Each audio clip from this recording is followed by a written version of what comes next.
Assalamu alaikum wa rahmatullahi ta'ala wa barakatuh. Lorsque l'islam fut révélé il y a 15 siècles, les premiers à se sentir menacés ont été les puissants des tribus paganistes. Même si le prophète sallallahu alayhi wa sallam affirmait que les meilleurs d'entre eux dans la jahiliya resteraient les meilleurs après leur conversion, ce qui n'était pas acceptable pour nombre des maîtres de Quraysh et des autres tribus de l'époque, et que cette religion donnait de la valeur à tout être humain, quelle que soit sa classe sociale, sa couleur de peau, son sexe ou son ethnie. Avec l'arrivée de l'islam, tout devenait possible. Bilal, né libre, devenu esclave, se transformait en un proche du prophète sallallahu alayhi wa sallam, devenu le premier muezzin, un chef d'armée respecté. De même pour Yasser, le fils de Ammar et de Soumeya, un pauvre parmi les pauvres dont les parents sont devenus parmi les premiers martyrs musulmans. Et il y en a tant d'autres. Grâce à l'islam, les notions de justice, d'égalité, de mérite, de solidarité sociale, de non-exploitation des classes défavorisées se combinaient et offraient toutes les possibilités. Il ne s'agissait pas de simples notions criées pour susciter de faux espoirs, pour taire les exaspérations et les mécontentements, pour maintenir à travers quelques exemples réduits et trompeurs de réussite et de transclasse des mêmes schémas sociaux arbitraires et abusifs. Non, c'était une réalité devenue malheureusement quasi mythique avec le temps, une réalité qui a duré peut-être une trentaine d'années, voire une soixantaine d'années, avant que les aspirations hégémoniques reprennent le dessus, que les marchandages égotistes viennent entraver la marche d'une réussite vraie et pérenne. Ce soir, avec Kamal Cheket, docteur Cherif Driss et le professeur Rabah Kchad, on parlera de égalité des chances, de mérite. Quelle réalité pour l'Algérie? A tout de suite.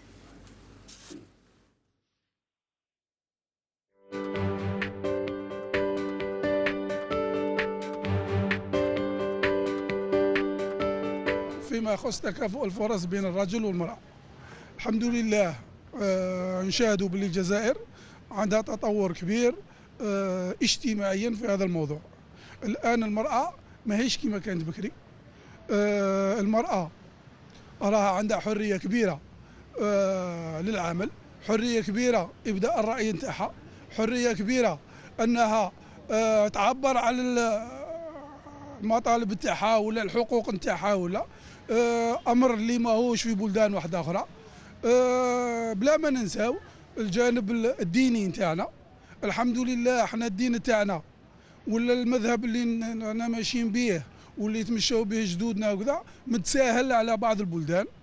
هذا ما منحنا فرصة ولا منحنا أحقية أننا ما نظلموش المرأة. ماشي باغ اكزومبل هذا راجل اللي لا بلوس دو بريوريتي على المراه ولا هذيك من بعدك تولي حقره. باغ اكزومبل نقولوا سي لا لوا دو بلو فور، من بعدك تولي شغل لا جانجل. انا اي نو لازم تكون تسير، لازم تكون دي دروا، لازم تكون ايكيتابل، لازم تكون المراه يكون عندها كيما الراجل. انا سي مون بوين دو فيو. On voit par exemple les universités ou les lycées, il y a toujours les filles تفوقوا بزاف على الدراري. Pourquoi يتفوقوا عليهم؟ باسكو يبونس بلي هذاك هو اللي يقدر يخرجهم ويعاونهم ويديروا يعني لافونير تاعهم اكسيتيرا. وما يستناوش ميم سيغتان فامي البنات هما اللي يرفدوا، سي با لي غارسون اللي يرفدوا لي فامي، سي لي فام اللي يرفدوا لي فامي هذوك. Et puis quand elle est autonome يعني تقدر تسير روحها، تقدر يعني ما تكونش عالة على فلان ولا على واحد آخر ولا ولا. العادة لا بين المرأة والرجل ولا بد تكون ولكن الظاهرة هذه كانت بكري، درك ما كانش المستوى بين المرأة والرجل ما كانش. في المجتمع هذا جو بونس كو ما لحقناش لوين نقولوا بلي رانا سواسية اوني ايغو 100%. Mais l'égalité entre la femme et l'homme, c'est pas exactement facile. C'est pas facile parce que la femme a la nature تاعها، الطبيعة تاعها، والhomme عنده une nature تاعو. Ils sont différents. ما نقدرش زعما هاد لي droits اللي يمدهم l'homme يكونوا 100% les mêmes que celles de la femme. انا البوين دو فيو تاعي جو بونس سا فا اتر دور باش الغاشي ياكسبتيو ليدي هذيك تاع اون فام تكون عندها الميم نفس الحقوق كالراجل surtout du point de vue تاع الدين etc. Je pense que ça sera difficile mais ça serait bien لو كان parce que المرأة avant tout c'est notre mère c'est هي اللي رباتنا هي أصل المجتمع. On n'est pas dans un pays où il y a une certaine égalité entre les hommes et les femmes. Je suis tout à fait d'accord pour dire que les hommes en Algérie, ils ont beaucoup plus de chances, d'opportunités de travail que les femmes. Il y a certains boulots que les femmes ne peuvent pas se permettre de faire par rapport à leur image, par rapport à, je sais pas, des restrictions parentales, etc. et tout ça. Donc en effet, ça les empêche d'évoluer et c'est rare de voir une femme qui fait certains boulots, ça la fait sortir du lot et tout de suite les gens y parlent et voilà. Par exemple, le service militaire. Un exemple simple. Service militaire. C'est un droit, je pense que c'est un droit pour l'homme. Parce que l'homme, la nature تاعو, il est fait pour défendre le foyer. Alors que la femme, elle est faite pour maintenir le foyer, pour élever les enfants. Donc c'est un exemple, c'est différent. هي يعني من المنطلق المرأة والراجل كيف اللي كي نبداو يعني اون دي زيتر هيومان كيف كو سوا في كلش انا لي ميم le même cerveau, on a tout, كل حاجة كيف donc on voit pas pourquoi il y a علاش كاين يعني discrimination بيناتهم. اللي كومبورتمون يعني في لي فامي سي فري من بكري قعدت هكذاك يعني توارثوها هكذاك يسبقوا الولد قبل من الطفله اكسيتيرا. مي نورمالمون دركا avec la modernité مع يعني avec le savoir et tout les gens doivent cesser يديروا هذه التفرقه هذه ولازم يعني ميم دايور القوانين والدستور ومنا كرسوا هذا يعني هاد ليغاليتي هادي مكرسه دونك جو با بوركوا الناس يفرقوا بين دو زيتر هيومان كيف ما عندهم ما كاين حتى حاجه فرق بيناتهم. Malheureusement, في الوقت اللي رانا فيه on n'a pas les mêmes chances. Je pense que بالك دوكا les femmes, les filles sont plus disposées à travailler que nous. في الدين عند ربي كيف المرأة والراجل بصح هنا في الجزائر ماشي كيف الراجل راقد والمرأة تخدم لي جان كامل راهم راقدين. ما عطاولهمش حقوقهم لو كان ما كانش الحق في الجزائر. Par exemple, je fais فيما شغل ma mère هي اللي تسيرنا كامل elle travaille elle arrive à gérer la maison elle arrive à nous gérer حنايا elle arrive à gérer son travail.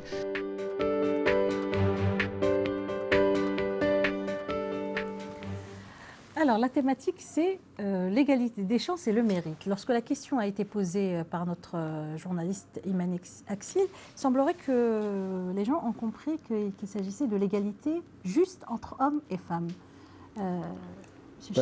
Ça dénote déjà, à mon sens, hein, je ne porte pas de jugement sur ceux qui ont participé à ce micro-trottoir, mais bon, ça dénote déjà une tare sur le plan social déjà. Il y a pour certains, il semblerait que cette équité en termes d'égalité de chance, etc., ne concerne ou ne pourrait intervenir qu'entre les deux sexes. Ça nous donne déjà, de ce que nous venons de voir, une vision assez simpliste de ce qu'est... Réduite. Trop réduite même. De ce que devrait être la notion d'égalité de chance ou la notion d'équité tout court dans une société. Et puis d'un autre côté, ceci dénote aussi une réalité qui est que oui, la femme, entre autres personnes maltraitées sur ce plan, c'est une réalité tout simplement dans notre pays. Même quand nous parlons d'égalité en termes d'égalité sociale ou bien d'égalité en termes de chance, il est clair que dans la majorité des cas, ça se joue dans un monde ou dans un domaine d'hommes, dans un domaine purement masculin. Ça, donc vraiment, je pense que c'est là un bon vivier pour Dr Kched pour essayer de décrypter un peu les mots de la société. Parce que ça en dit long, attention. Malheureusement. Avant justement de passer à professeur Kched, alors en islam, la notion d'égalité des chances est très très présente. Absolument. Elle rejoint le principe ou le concept de droit naturel, tout simplement. Malheureusement, dans notre vision réduite de la religion, quand nous lisons un hadith, la yu'minu ahadukum hatta yuhibba li akhihi ma yuhibbu li nafsihi, Le mot akhihi huna, c'est le frère en religion. Alors que quand nous étudions la loi divine en elle-même, sur la base de ce que nous appelons maqasid sharia, nous nous rendons compte que cette fraternité, elle va intervenir à différents paliers. Il y a certes la fraternité en religion, qui est très très importante, mais il y a aussi la fraternité en humanité. Une fraternité dans laquelle pourrait nous mettre une seule patrie, un seul pays, les mêmes frontières géographiques. Donc l'islam, justement, a donné lieu à tout cela. Et ce qui me revient là, justement, c'est un témoignage. Vous trouverez tout un article de Bernard Lewis dans Legacy of Islam, dans la version de Schacht et Bosworth, où il parle justement de tout ce qui a été entrepris par les Turcs en Europe dans ce domaine-là. Si bien que la chose a amené Martin Luther, fondateur du luthéranisme, du protestantisme, en 1541, a publié son fameux tédit, une fatwa en quelque sorte, exhortation à la prière contre le turc. Et dans cet édit, il s'adressait aux féodaux, leur disant que voilà, vos concitoyens, vos corélégionnaires préfèrent 1000 fois vivre sous domination musulmane, turque à l'époque, que sous votre domination. Et nous avons des témoignages qui ont été cités par Bernard Lewis, qui est entre autres historien ou chercheur en histoire, et puis avec pas mal de grands auteurs européens spécialisés dans l'orientalisme, tels que Sir Thomas Walker Arnold, qui ont démontré que dans bon nombre de situations, beaucoup d'Européens chrétiens attendaient avec impatience, entre guillemets, l'invasion des musulmans pour pouvoir justement bénéficier de cette égalité de chance qui était offerte à tout le monde, pas seulement à des musulmans entre eux, mais aussi à tous ceux qui aspiraient à faire quelque chose et qui en avaient les aptitudes ou les facultés mentales. Nous retrouverons aussi dans l'histoire de l'islam, ça demeure, c'est des faits presque sans précédent dans l'histoire. Beaucoup de chrétiens, beaucoup de juifs ont occupé des postes très très importants dans les pouvoirs qui ont régné sur une période de plus de 10 siècles. Donc l'islam, justement, a ouvert cette voie et ne l'a pas restreinte uniquement aux liens qui pourraient exister entre les gens de par la religion. Mais beaucoup plus, nous parlons de liens qui pourraient exister dans un contexte donné tel que la citoyenneté, l'humanité tout court, et puis l'histoire plaide pour les musulmans et l'islam dans ce domaine. Professeur Kshed, il serait intéressant que vous nous donniez une définition d'ailleurs de l'égalité, de cette question d'égalité des chances et du mérite. Et puis de répondre justement, est-ce que ce sont les rapports sociaux qui vont permettre à cette égalité des chances de s'épanouir ou non? D'abord, je dois préciser, c'est-à-dire le sens qui a été donné par un peu le mini-sondage, hein, parce que je ne représente pas... Bien sûr. À pointer. Il y a deux points importants sur ça. D'abord, il y a un problème de vulgarisation des concepts qui sont savants, qui sont élaborés dans la société algérienne. Premier point. Deuxième point, je ne sais pas la question comment elle a été posée. Est-ce qu'elle a été posée en français? Est-ce qu'elle a été posée en arabe classique ou est-ce qu'elle a été posée en dialecte? Parce que si elle a été posée en arabe, le Moussawet, donc tellement que ce sujet n'a pas eu sa place dans la médiatisation, automatiquement, le Moussawet, c'est Radio. Donc les gens réagissent par rapport au sens qu'on donne à la question. Donc là, ça nous renvoie à un autre sujet qui est très important, c'est la vulgarisation de l'esprit scientifique dans la société, que nous sommes très en retard. Maintenant, bon, pour le concept l'égalité des chances, je peux le dire que c'est un concept de fourre-tout, c'est-à-dire que dans lequel chacun il peut lui donner le sens seulement. C'est-à-dire ce concept il est rattaché aussi à une certaine idéologie, il est rattaché à un certain cadre conceptuel, à une certaine vision politique, économique, etc. Donc l'égalité des chances, chacun comment il l'instrumentalise et comment il l'utilise dans le sens politique, économique, culturelle du sens. Donc, en général, c'est-à-dire à partir de différentes définitions, on peut dire que l'égalité de chance, c'est que chaque individu, il a la même chance de saisir une opportunité qui s'offre à lui. Ça, c'est un peu le concept général. Mais si vous le rattachez à une vision économique, par exemple, Adam Smith, ces 6 principes, par exemple, qu'il les a développés dans toute la vision théorique classique, néoclassique économique, c'est que pour lui, par exemple, l'égalité de chance, c'est le marché qui le fait. Donc, c'est pour cette raison que le concept de la méritocratie a été développé, par exemple, dans la société américaine, etc. C'est le mérite, c'est-à-dire l'égalité de chance, c'est que par rapport au mérite, que chaque individu pourrait le saisir dans une société. C'est pour cette raison, jusqu'à maintenant, on voit, par exemple, dans la société américaine, il y a cette notion d'égalité de chance qui est liée à la notion de la réussite sociale, de la promotion sociale, de la mobilité sociale. Bon, d'autres ils disent non. Par exemple, l'égalité des chances, on peut la retrouver dans tous les domaines, dans l'éducation, dans l'économie, la santé, femmes-hommes, la santé, l'emploi.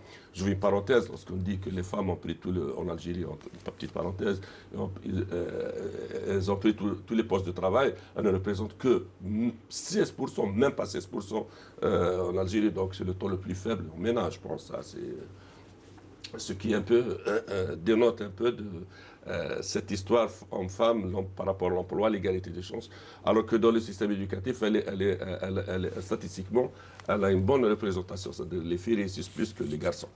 Donc, je ferme la parenthèse. Donc, si on prend, je l'ai dit, je reviens toujours à notre vision, Pierre Bourdieu, qui a fait une excellente étude sur les systèmes éducatifs, même si c'est une étude qui est ancienne, il connaît très bien l'Algérie, d'ailleurs, il a fait beaucoup d'études sur la Kabylie. Une de ses études de référence, c'est que l'égalité des chances dans les systèmes éducatifs, par une approche systémique, très intéressante, il a démontré que la démocratisation en quelque sorte de l'enseignement de l'enseignement en général, elle reproduit les inégalités sociales. C'est-à-dire le point de départ, un fils de riche et un fils de pauvre, mais là, par exemple, ils ont la même égalité pour accéder à l'école. Mais en output, c'est-à-dire dans l'université, même dans le monde du travail, et ben, statistiquement parlant, ils sont très faibles. Donc l'égalité des chances ne veut pas dire que le fait que tout le monde... L'aboutissement, c'est pas égalitaire. L'aboutissement, est-ce que dans notre société c'est le même cas? Malheureusement, on dispose d'aucune étude de référence. Aucune étude de référence très sérieuse par rapport à ce que Bourdieu a fait ou par rapport à d'autres. Mais quelques indications, certainement, nous disent qu'il y a une certaine problématique dans cette question que nous allons l'approfondir après. Et justement, Kamel Chikhet a parlé de cette question de fraternité. Est-ce que ce sont, je vous repose la question, est-ce que ce sont les rapports sociaux qui vont permettre à cette égalité des chances de s'épanouir dans la société? On doit définir les concepts. C'est quoi les rapports sociaux? C'est-à-dire quel est le lien? La solidarité sociale. Oui, la solidarité sociale. Bon, je pense que c'est ça dont il s'agit lorsqu'on parle de cette fraternité. Pas forcément. J'ai parlé, attention, j'ai parlé aussi de concept... De dépassement de soi, peut-être. Concept de droit naturel. Ce que moi je veux, ce que je considère comme indispensable dans mon quotidien, je dois aussi le concéder aux autres. Sur quelle base ou jusqu'où pourrais-je aller pour accorder à l'autre ce que je pourrais m'accorder à moi-même? La question se pose ainsi. Bon, quand nous parlons de religion, n'oublions pas que nous sommes vraiment dans l'idéal. Pas dans l'idéal. Nous, en termes de pratique, nous sommes dans le superficiel. Il n'y a pas... Quand vous lisez des vieux manuels qui traitent de biographie seulement, vous allez vous rendre compte que les premiers musulmans étaient porteurs de... Là où ils partaient, ils étaient porteurs d'un espoir, de quelque chose qui était souhaité par l'être humain tout court. C'est pour ça que l'islam a pu Parce se qu'ils étaient propager. habités par ces valeurs. C'est pour ça qu'ils arrivaient à les transmettre réellement. Guénan, parle de constitution intérieure.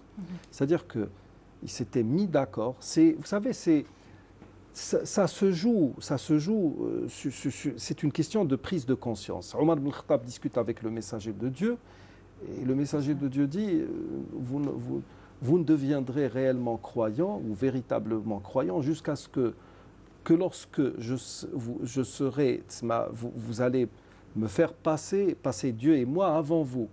Et là, Omar ibn Khattab, qui était honnête, il dit je t'aime, j'aime beaucoup, Ya Rasulullah, mais pas autant que ma personne. Il a dit non, ça ne suffit pas. Et puis à un moment donné, il dit maintenant, je t'aime plus que moi. Nous parlons d'amour en Dieu. Le prophète lui dit là maintenant, ta foi est aboutie. Beaucoup de ceux qui parlent de ce hadith oublient de citer, il y a certains commentaires qui en ont été faits. Omar ibn Khattab rentre chez lui, son fils lui pose la question, pourquoi tu as dit non? Et puis tout de suite après, tu as dit oui. Maintenant, il a dit parce que j'ai bien réfléchi et je me suis dit finalement, cet homme est beaucoup plus important que moi dans ma réussite ou mon bonheur dans l'au-delà. Donc il faut que je l'aime plus que ma personne. Et ça a fait... Donc est-ce que nous devrions utiliser ou aborder la religion avec autant de pragmatisme? Ce qui est sûr, c'est que les autres étaient conscients que si je donne à autrui ce que je veux que l'on me donne, tout ira bien, tout simplement. Je prends conscience de cela, je le mets en pratique et je fais sentir à l'autre que je suis réellement partant dans ce paradigme ou dans cette manière de vivre. Nous n'avons pas cette conscience, nous n'avons pas cette constitution intérieure. Et puis, par moments, je ne sais pas, vous regardez seulement les... Vous allez nous parlons par exemple, si nous prenions en exemple l'enseignement religieux. Vous avez une multitude de zaouïas, une multitude de chouyours, des universités qui font du formatage.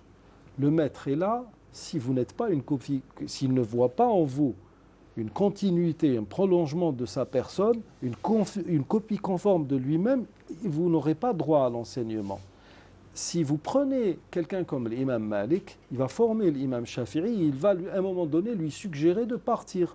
Vous avez dans l'histoire, par exemple, quelqu'un comme Ibn Abil Hadid. Il le laisse développer sa pensée, en fait. Non, il l'a carrément incité à créer son école. C'est bon, je n'ai plus rien à t'apprendre, tu dois partir. Ouais. C'est bon.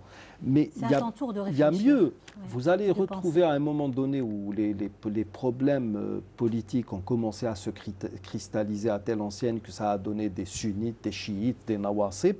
Le chiite, par exemple, Ibn Abil Hadid qui était chi'i, comme l'imam, par exemple, le Hakim. Mais ce qui est sûr, c'est que chi'i à l'époque n'avait pas le sens d'aujourd'hui. C'était beaucoup plus une opposition politique. Eh bien, il enseignait à des gens qui ne partageaient pas ses opinions politiques. Mais il le faisait, il enseignait le plus normalement du monde. C'est une manière de donner sa chance à autrui, c'est une manière de se comporter avec les gens dans une logique qui ne peut que concourir à cette égalité des chances en société. Beaucoup de choses ont été faites. Je ne pourrais pas aller... Il y a bien sûr, par exemple, quand le professeur Kchet parle de ça, c'est hautement élaboré, on utilise des termes savants, on est dans la théorisation de la chose, on va essayer de trouver des champs d'application pour pouvoir mettre ça en pratique, mais si je devais rester pour répondre justement à la question, ce que j'ai appris de la loi musulmane, c'est que, en définitive, tout ce que je fais sur le plan cultuel est censé me ramener à un état ou à un degré d'humanité qui est plus souhaité que ma prosternation, mon jeûne, mon aumône. C'est ça le plus important. Sauf que obligatoire. Il est obligatoire. D'ailleurs, attendez. D'ailleurs, si je fais, quand vous lisez le Coran, c'est toujours Ladina amanu wa amilu salihat. C'est-à-dire qu'une bonne œuvre doit être impérativement liée, associée à la foi. Sinon, ça ne sert absolument à rien. Tout le monde l'a dit. Si vous voyez quelqu'un voler dans les airs ou marcher sur la mer, ne soyez nullement séduit par son affaire jusqu'à ce que vous la soumettiez au Coran et à la tradition prophétique. Je reste traditionnaliste. Sauf que la vision ou la connaissance que l'on a de l'islam à travers les grands classiques, à travers nos maîtres, n'est pas du tout celle qui existe actuellement. Nous sommes vraiment aux antipodes de ce qui a été fait ou souhaité même par le prophète dans vous avez cité tout à l'heure, 60 années jusqu'à Ali ibn Abi Talib, c'était l'idéal, la société pratiquement parfaite. Eh bien, malheureusement, un élan a été rompu quelque part.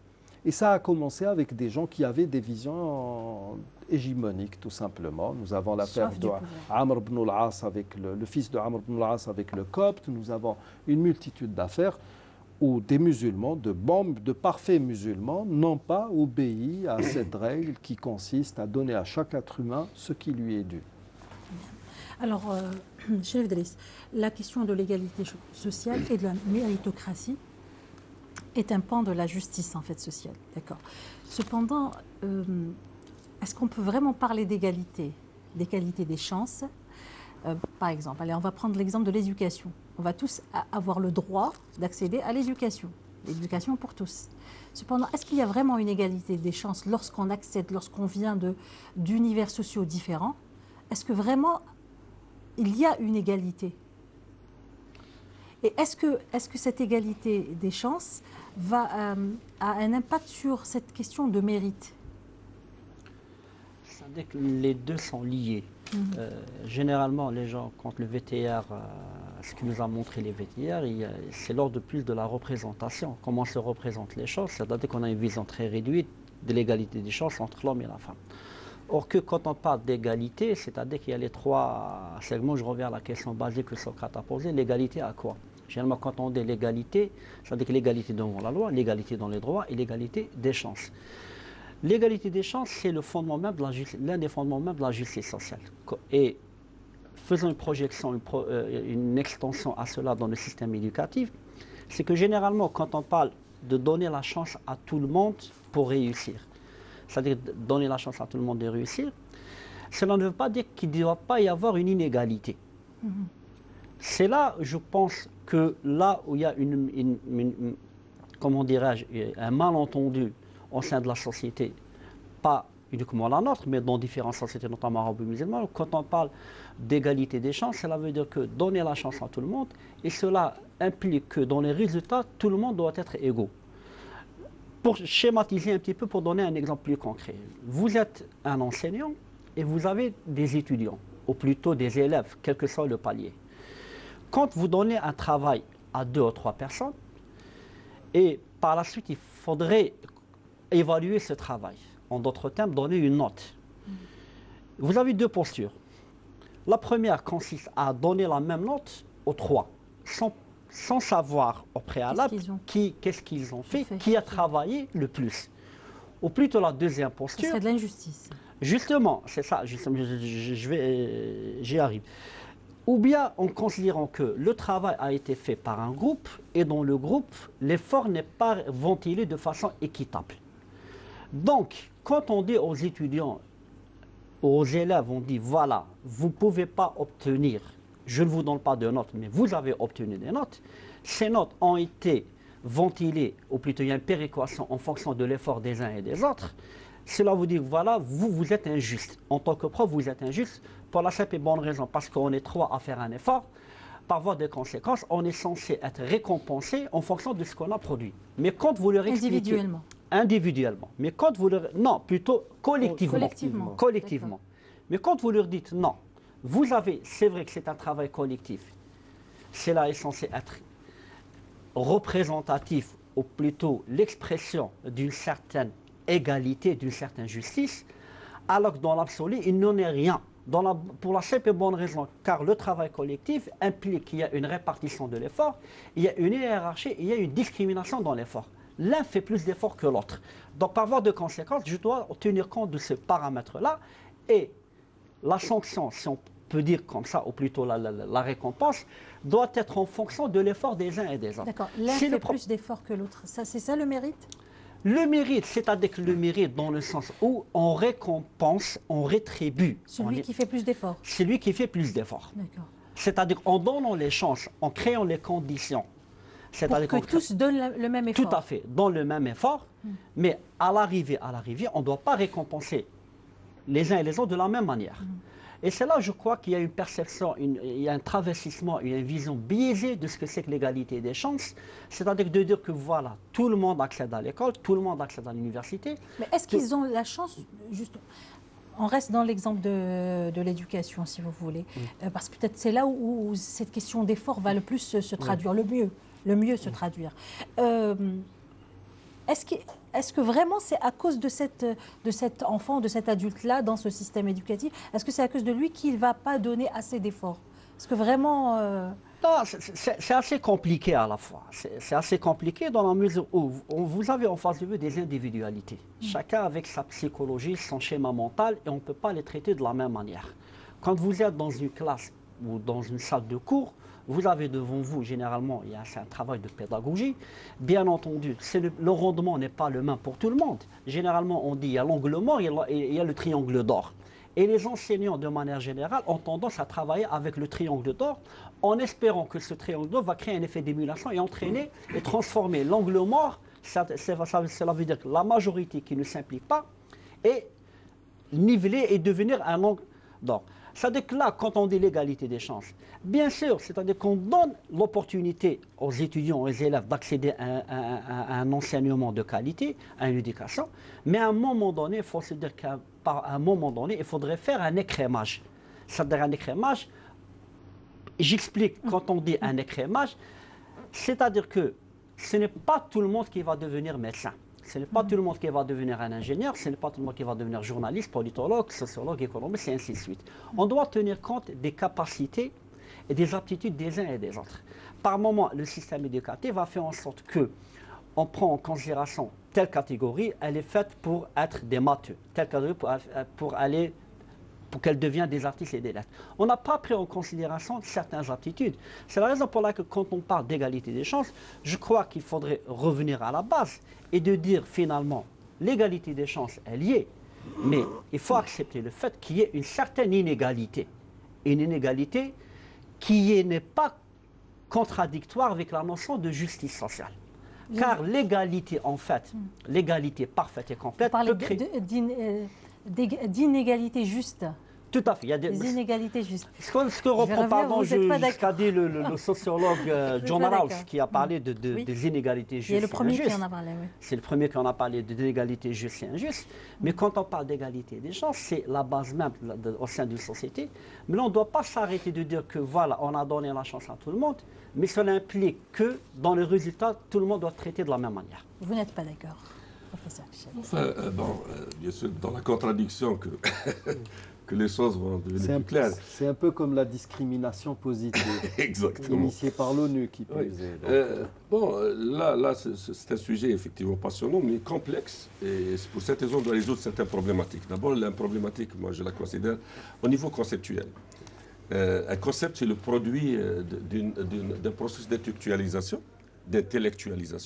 Lorsqu'on dit l'égalité des chances, c'est un concept qui a été développé dans un contexte bien précis par des auteurs c'est-à-dire à partir de la réalité sociale. C'est-à-dire là, c'est un concept qu'on doit le prendre avec prudence. Deux, il y a dans le concept il y a une confusion avec l'égalitarisme. Il y a une certaine confusion avec la justice sociale. Donc il y a ce qu'on appelle des concepts satellites. Là, comment peut-on l'éclaircir, comment peut-on le définir, le circonscrire dans un ensemble de concepts. Dans chaque concept, il a un sens. La justice sociale, elle est plus large. Et l'approche d'analyse aussi. On a le technique. Bon, on peut discuter technique dans l'éducation, etc. Mais on peut discuter aussi, c'est-à-dire ce sujet, on doit l'intégrer dans une vision macro, dans un concept plus large. Si on prend le système éducatif, est-ce que le fait que chaque enfant, lorsqu'il a 6 ans, il accède à l'école, c'est ça l'égalité des chances? Ça, c'est un droit absolu maintenant. C'est un droit, hein, c'est clair, dans le monde entier. C'est un droit. Maintenant, la question qui se pose, on peut prendre quelques exemples très simples. Lorsque tous les étudiants terminent leur scolarité, leurs études ici, par exemple, lorsqu'on parle de l'égalité des chances, posez la question, par exemple, de l'emploi. Cette année, vous allez terminer vos études. Moi, j'ai fait un mini-sondage, mais on peut dire qu'une hypothèse très forte. Lorsque vous leur posez la question, par exemple, vous commencez à chercher de l'emploi, un emploi dans une société, administration, tout qu'on veut, vous envoyez une demande et vous faites... Alors, quel serait le feedback? C'est que les mains de Shmarf, mais... Donc c'est à ce niveau-là que la question de l'égalité des chances se pose. Vous pouvez trouver une étoile dans la classe, quelqu'un qui est brillant, qui a fait une scolarité brillante, il a tout, est majeur de promo. Un exemple très simple. Peut-être le dernier qui aura la chance d'avoir un poste parce que le circuit informel qui fonctionne à merveille dans une société où les normes ne sont pas claires, ne sont pas établies. C'est à ce niveau-là qu'on frôle l'injustice sociale. On frôle l'injustice sociale. Et justement, pourquoi ce genre de pratique reste en la dent dure? Pourquoi la peau dure? Pourquoi? Oui, bon, mais je pense que on ne va pas dire que les notions d'égalité des chances et de droit et de justice sociale ne sont pas compréhensibles par tous. C'est un choix politique. C'est une question de société. Si dans la société, on instaure cette égalité, on instaure les règles du jeu sont claires, si dans sa société, par exemple, on prend ce cas où c'est la compétence qui prime, si dans la société où les droits et les devoirs sont clairs, si le respect des droits il est là, c'est la rigueur. Bon, c'est vrai, on n'est pas dans l'absolu. Dans toutes les sociétés, ça existe. Mais à des degrés, c'est-à-dire dans une fourchette plus ou moins modérée, mais pas que l'informel. Aujourd'hui, c'est clair, on parle de notre société. Bon, on est là, on doit discuter ça en toute clarté. Aujourd'hui, est-ce que le fait d'envoyer une simple demande et un dossier avec toutes les références, j'aurai le droit d'être recruté sans connaître aux États-Unis? Est-ce que déjà les appels à emploi sont clairement définis? Il y a vraiment des appels publics c'est pour cette raison, maintenant, les sociétés... On ne sait même pas quels sont les besoins des sociétés, des entreprises. Il a raison, il a parlé de système éducatif partout. Pourquoi on élabore, par exemple, l'anonymat dans le concours? Aux États-Unis, c'est strictement interdit de mettre la photo sur le CV, etc. etc. Et pourquoi? Même dans la publication scientifique, c'est l'anonymat, vous avez un code. Pourquoi c'est-à-dire tous ces critères, pour essayer d'accorder le maximum d'intérêt aux compétences. Exactement, aux compétences. Pas de délit de faciès, il n'y a pas de... Juste pour pardon, j'aimerais bien aborder dans le sens qu'a dit le professeur Chet, c'est-à-dire qu'arriver à la justice l'égalité absolue, c'est une chimère. Exactement. Même dans les sociétés occidentales, où la notion de mérite, elle est très, non pas institutionnalisée, c'est un habitude, c'est une culture. C'est-à-dire que les gens se le sont appropriés. Toujours est-il que dans une société, il y a des normes, il y a des lois. C'est-à-dire qu'il y a des lois qui sont établies, notamment pour ce qui est de l'accès à l'emploi, de l'accès à l'éducation, de l'accès à la santé, tout ce qui s'ensuit. Mais on arrive à un moment donné à reconnaître le fait qu'il y a un certain... je n'irai pas jusqu'à dire qu'il faudrait qu'il y ait une discrimination, mais une certaine inégalité. C'est-à-dire de dire, par exemple, pour ce qui est de l'accès à l'emploi. Oui, on termine, vous avez terminé vos études. Bien entendu, le bon sens voudrait que les meilleurs aient plus de chances, plus de possibilités d'accéder à l'emploi qui correspond à leurs compétences, à leur savoir-faire, à leurs aptitudes. Mais toujours est-il qu'il y a les lois du marché, d'un côté, mais d'un autre côté, il y a des mécanismes qui font que, par exemple, dans certains pays occidentaux, les chasseurs de talents, de tête vont chercher ce qu'on appelle ces talents et les intéresser à ce qu'ils viennent travailler chez eux. C'est-à-dire qu'il y a des mécanismes qui font que la notion de mérite soit intériorisée. Mais pour ce qui est de notre société, il y a un problème fondamental, il y a un problème de perception, de représentation. Il y a une différence entre ce qui devrait être et ce qui est fait. Ou plutôt, la vision normative et la vision fonctionnaliste et réaliste. C'est-à-dire que généralement, on a tendance à considérer que l'existant, à savoir la pratique, c'était la justice. C'était le baromètre, le critère de justice. On considère comme quelque chose allant de soi que quelqu'un doit passer par ses réseaux de connaissances, par d'avoir un portefeuille relationnel, et voire même par une certaine mécanique de clientélisation, de clientélisme, voire même régionalisme, pour accéder à son emploi. Quand vous dites aux gens, certaines personnes, pas tous, ils vous disent, oui, j'ai pas honte de le dire, qu'il a fallu que des gens interviennent pour moi, il a fallu avoir des connaissances pour accéder à un tel emploi. Cela existe ailleurs, mais sauf que ce qu'on appelle, c'est des cercles vertueux, c'est-à-dire que c'est le réseautage et les saints. Chez nous, on a perverti cette notion de réseautage, cette notion de, quelque part, être appuyé par quelqu'un. Ailleurs, c'est une lettre de recommandation. Que vous soyez recommandé par quelqu'un, votre professeur, votre ancien directeur, votre ancien parent, ils vous disent, voilà, je vous fais une lettre de recommandation, mais ce n'est pas un césar qui vous permettra d'accéder à l'emploi. Ça peut vous aider. Il y a une différence entre avoir un appui qui peut vous aider, mais toujours est-il, on appuie quelqu'un qui a des compétences et qui a du mérite. Donc voilà la différence. Donc je crois que en Algérie et même dans certaines sociétés arabo-musulmanes, c'est l'existant qui est devenu la norme. C'est-à-dire que comme dans une famille, on considère comme tout à fait normal que l'aîné doit avoir tout, que le garçon passe avant la fille, dans cette société que le fils d'un tel, le fils de X ou Y, passe avant le fils du simple citoyen. C'est quand même incroyable que ce soit dans les sociétés musulmanes qu'il y a ce genre de pratique, le clientélisme, le népotisme. Malheureusement, tout cela. malheureusement, peut-être que, parce que, je ne sais pas, est-ce dû au fait qu'il y ait eu autant d'années ou de décennies de colonialisme qui a pratiquement effacé une culture qui était très très bonne, ou est-ce dû au laxisme de toutes ces populations, aux politiques d'ensauvagement engagées justement par les forces coloniales qui sont, à mon sens, la base même de ce problème. Sauf que là, c'est tellement confus, il y a tellement de paramètres à prendre en ligne de compte que le sujet est très très délicat. Je voudrais parler de manière très succincte de 3 points.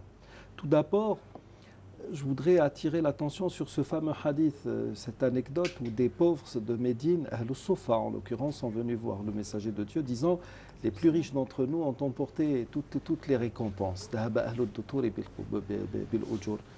Et ils prient comme nous, jeûnent comme nous et font aumône du surplus de leur avoir, ce que nous n'avons pas. Il leur a suggéré de glorifier Dieu, tsbih, tahlil, etc.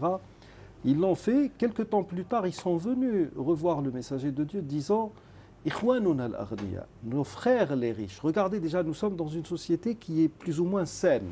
Il n'y a pas d'animosité vis-à-vis du riche parce qu'il est riche.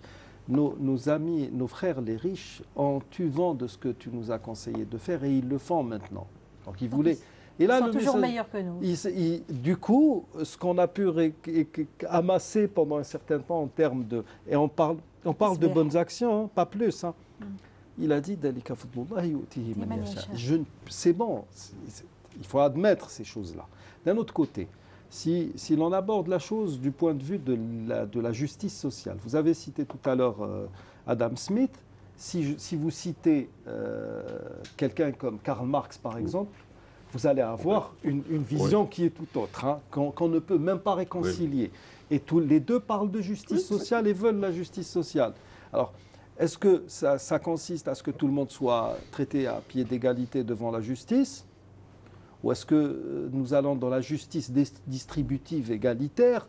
C'est plus que confus.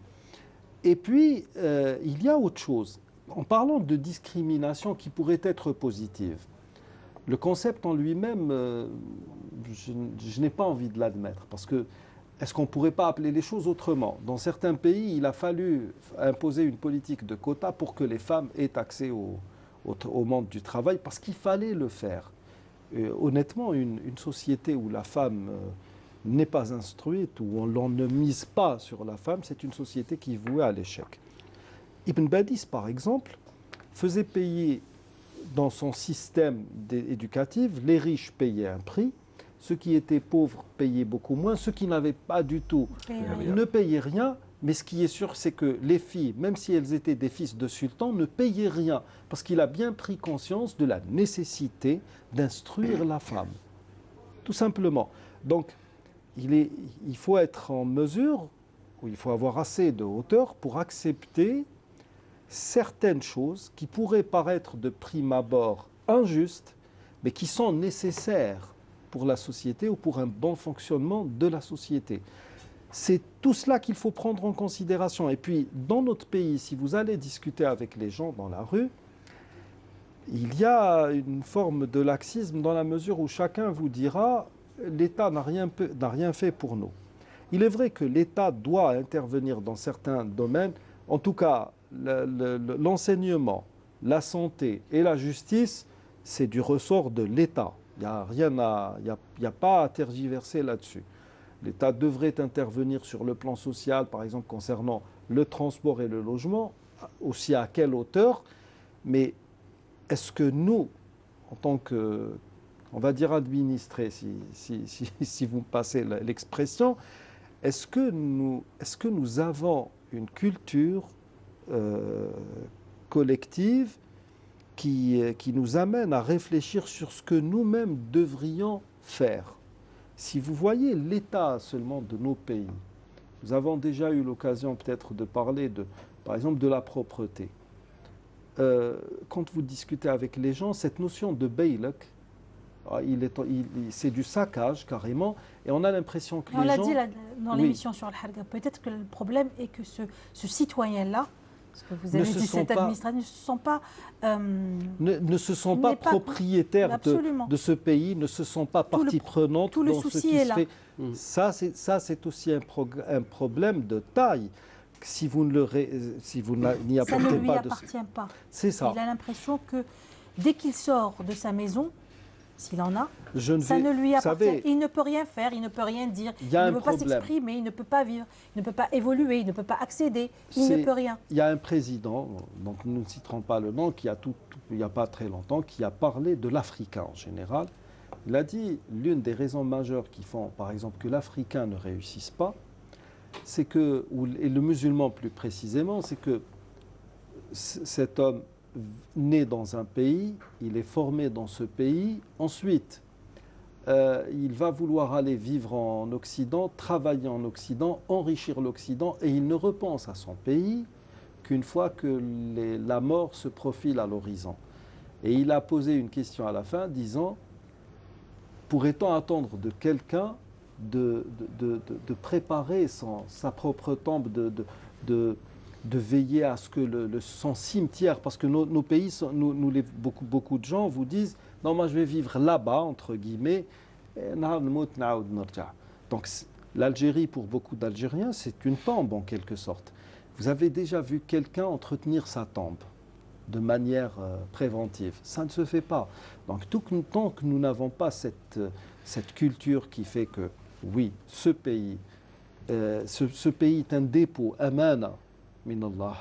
Et je vais un de ces quatre, de toute manière, c'est inéluctable, je vais sûrement être questionné, auditionné sur ce que j'ai pu faire de bien dans cette terre ou ce que j'ai fait de mal sur cette terre. À ce moment-là, les gens vont peut-être plus ou moins on va peut-être voir un embryon annonçant un renouveau, une restructuration dans l'esprit. Mais là, il y a tellement de notions à prendre en considération, il y a tellement de problèmes qui nécessitent aussi une bonne vision en termes de priorité que nous n'avons pas, qu'il devient très très difficile de voir le bout du tunnel. Est-ce que ce qui primerait finalement, c'est l'égalité devant la loi, plutôt que l'égalité des chances? Oui, l'égalité c'est Adam Smith est égal, hein, et l'égalité devant la loi. Qui fait la loi. Parce que Adam Smith est pour l'égalité devant la loi, c'est ça la justice sociale, sauf que la loi, elle est faite par des lobbies. Karl Marx, l'égalité, c'est l'égalité en termes, on parle d'égalité distributive, on va tous vous donner la même chose. Est-ce vraiment juste? Ça n'est pas forcément la justice. Donc, très difficile. Oui, c'est une dérivée un peu du concept global. Si on prend la réussite sociale, est-ce que la réussite sociale, par exemple, si on met la réussite sociale en relation avec l'égalité des chances, les deux, est-ce que, par exemple, la réussite sociale est synonyme de l'égalité devant la loi? Oui, l'égalité devant la loi, ça, c'est une constante un peu de la vie sociale. Est-ce que c'est cela qui devrait primer d'abord? Oui, la hiérarchisation, oui. C'est la base, effectivement. Mais moi, je suis partisan de la vision globale, systémique. Parce que lorsque vous avez évoqué, par exemple, certains phénomènes, Harga, etc., ce sont les outputs des systèmes. Mais on doit évoquer les inputs. Est-ce que, par exemple, quelqu'un, l'Algérien, il est né comme ça, il ne veut pas travailler, etc. Ou bien... C'est de sa faute s'il est paresseux. Il faut voir aussi les inputs. Quels sont les facteurs qui ont donné tous ces phénomènes? Endogènes et exogènes. Exactement. Mais justement, cette notion de méritocratie, est-ce qu'elle ne favorise pas cela? Je veux dire, quasiment déresponsabiliser le politique. La notion de méritocratie. Oui, c'est sa faute s'il ne veut pas travailler. S'il avait travaillé, s'il avait donné, il serait arrivé. Il aurait réussi. Est-ce que la notion de méritocratie, quelque part, n'est pas déviée, n'est pas un peu sournoise?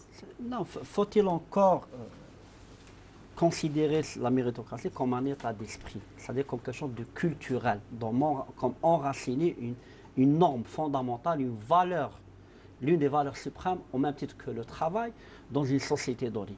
Parce que le fait de dire la méritocratie, il ne se fait pas de la décréter. Même si on doit, l'État, et il est là comme un État régulateur, bon, ça dépend du point de vue duquel on se place. C'est-à-dire, est-ce que l'État doit être État interventionniste, régulateur?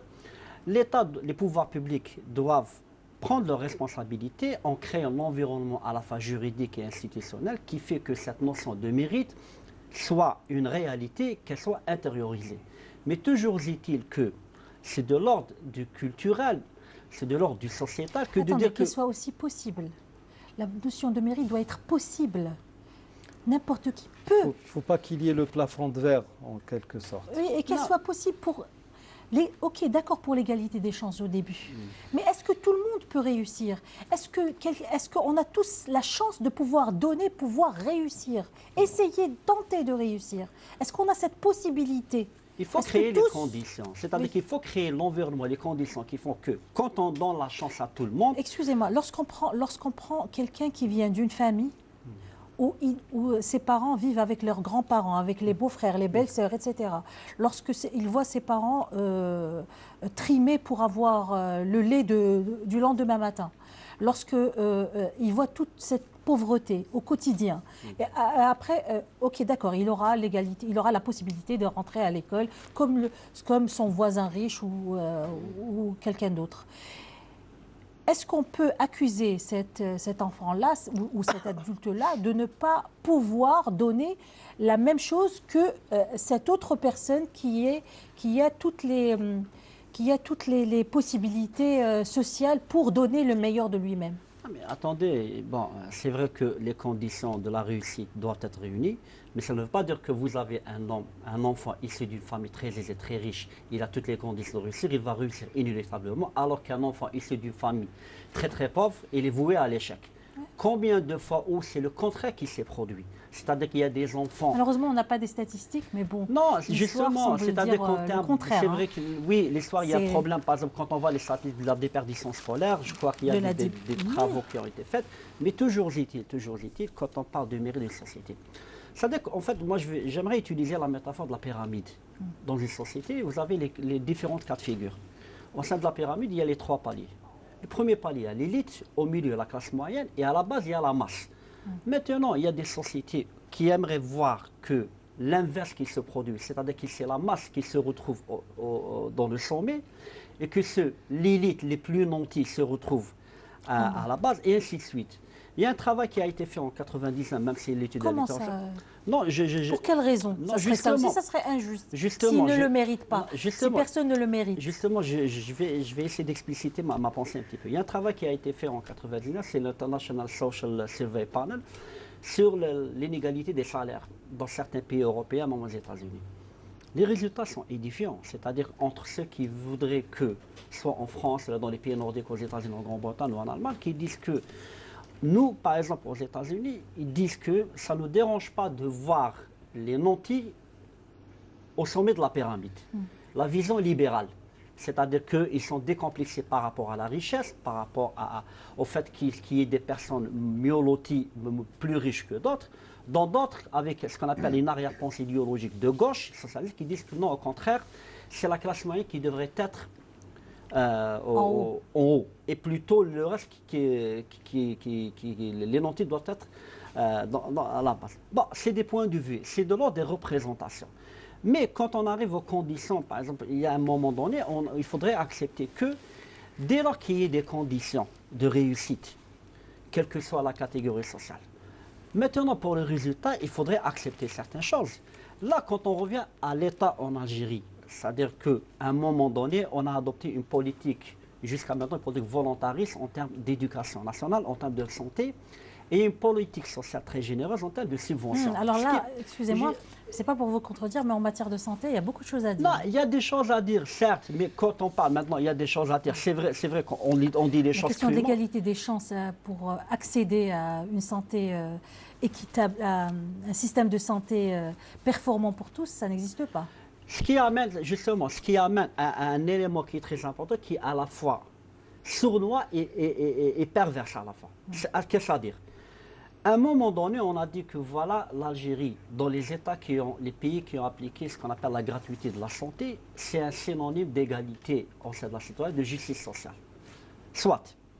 Mais dans les faits, cette égalité, elle est factice. Cette justice, elle est factice dans le sens où il y a certains, par des voies détournées, ont plus de chances d'accéder à des soins privilégiés, avoir un rendez-vous. C'est-à-dire que notamment pour des maladies qui sont très compliquées, très chroniques, ou d'avoir des examens médicaux qui sont très pointus, et qui viennent de 2000 km, ils font 1500 km qui viennent, ils attendent 1 an, 2 ans pour avoir. Ça, c'est une injustice. Ce qui amène certains à dire, finalement, cette gratuité, elle a créé de l'injustice. Le seul moyen pour combattre cette injustice serait que de privatiser, de dire en définitive, non, je dis ce que certains disent, d'arriver à un système à 2 vitesses. Ceux qui ont les moyens, ceux qui ont de l'argent, peuvent accéder aux soins qu'il voudra. Ceux qui n'ont pas doivent se contenter des services publics. Ce n'est pas uniquement le cas en Algérie, en Grande-Bretagne, en France, même aux États-Unis. Ce n'est qu'il y a quelques années avec l'administration Obama qui a instauré ce qu'on appelle une assurance maladie, l'Obamacare, que l'administration de Trump veut l'enlever. Mais il y a un problème, c'est-à-dire que vous allez vers un système de gratuité, d'accès pour tout le monde à la santé. Vous dites finalement, on a instauré la notion de justice sociale, mais qu'en réalité, on ne l'a pas instauré. On ne l'a pas instauré. Pourquoi comprendre que la gratuité de la santé serait le synonyme d'égalité dans l'accès à la santé? Non, justement, peut-être je me suis mal exprimé. Comme par exemple, vous parlez de la gratuité de la santé, comme des subventions par exemple. Les subventions par exemple, il y a un homme d'affaires que je ne cite pas le nom, il leur a dit il est anormal que moi qui est riche, qui possède une fortune, d'acheter la baguette de pain, c'est-à-dire au même titre que quelqu'un qui touche 10 000 dinars ou 15 000 dinars. C'est-à-dire qu'en fait, le système de subvention, il crée une certaine, c'est censé être l'expression d'une justice sociale, il a créé une certaine injustice dans la mesure où il a mis dans le même panier tout le monde, à savoir les riches, la classe moyenne et les pauvres. Or, les subventions, c'est censé aller vers les moins nantis, les plus pauvres, et ne pas bénéficier aux plus riches. Donc, quoi qu'on fasse, en définitive, ça veut dire qu'on ne peut pas arriver à une justice absolue. On ne peut pas arriver, mais bon, comme a dit tout à l'heure le professeur Kched, on peut essayer de revoir un petit peu les lois et essayer de resserrer les vis ici et là. Par exemple, en parlant justement de cette égalité dans l'accès à la santé, ce qui n'est pas, parfois qui n'est pas logique justement. Pourquoi on ne traiterait pas ceux qui... Allez, je vais prendre l'exemple du traitement du diabète. En Algérie, les diabétiques ont tous le droit à un traitement gratuit, d'accord, qui est très très lourd pour la sécurité sociale, des dépenses énormes. Pourquoi, dans cet esprit justement de justice, dans cet esprit de justice, pourquoi on ne ferait pas payer les plus riches justement, puisqu'ils sont capables de payer pour les plus pauvres? On pourrait le faire. Au lieu de que ce soit gratuit pour tout le monde. C'est une question de volonté politique. C'est une question de volonté politique. Et une question aussi d'un habitude sociale, que les gens acceptent l'idée qu'il faut qu'il y ait une certaine hiérarchie. Bon, on ne peut pas dire discrimination pour faire plaisir à notre ami Kemal.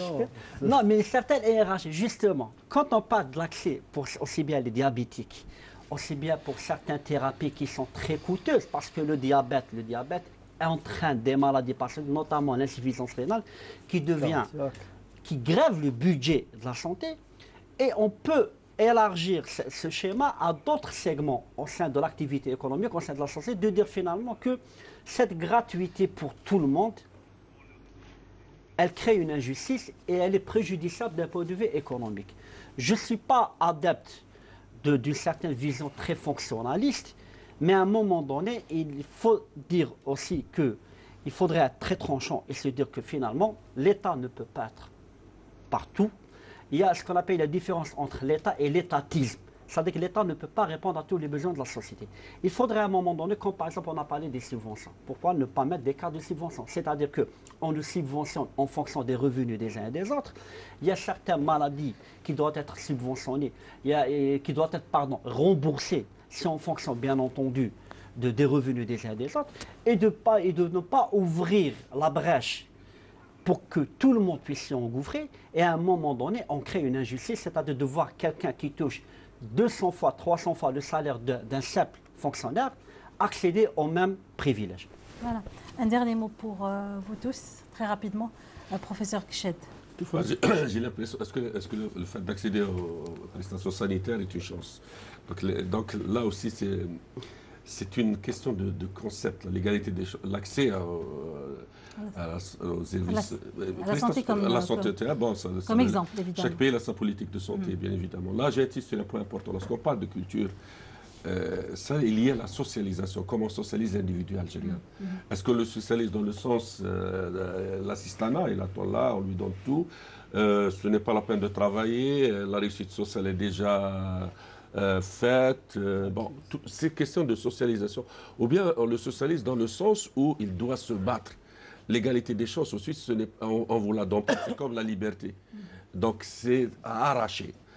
Donc on doit le forger dans le sens personnalité qu'il essaie de lutter pour accéder à une liste donnée, soit dans le domaine du sport, dans le domaine du travail, etc. Voilà un peu ce que j'ai dit. Justement, c'est ce que je recherchais depuis tout à l'heure, la socialisation. Quel projet de société va-t-on élaborer, sur quelle vision, et comment va-t-on forger les générations à venir? En tout cas, pour ce qui est de l'égalité des chances, comment je la vois à mon niveau? Quand je voyage dans certains pays dits performants, je me rends compte que vous viviez à la capitale ou à l'extrême pointe du pays en question, il y a un standard, une norme en dessous de laquelle vous ne pourrez jamais descendre. Dans mon pays, malheureusement, il suffit que je fasse 70-80 km d'Alger, ça change du tout au tout. Ça doit être récupéré, les élèves ont tous le droit d'aller à l'école, c'est même un devoir pratiquement d'aller à l'école à 6 ans, sauf que vous avez des enfants qui sont en zone rurale. J'ai l'image malheureusement de cet élève qui était en classe en train de dormir et dont le professeur ou l'enseignant se payait la tête. Pourquoi? Parce que, regardez, il dort, c'est une petite mule.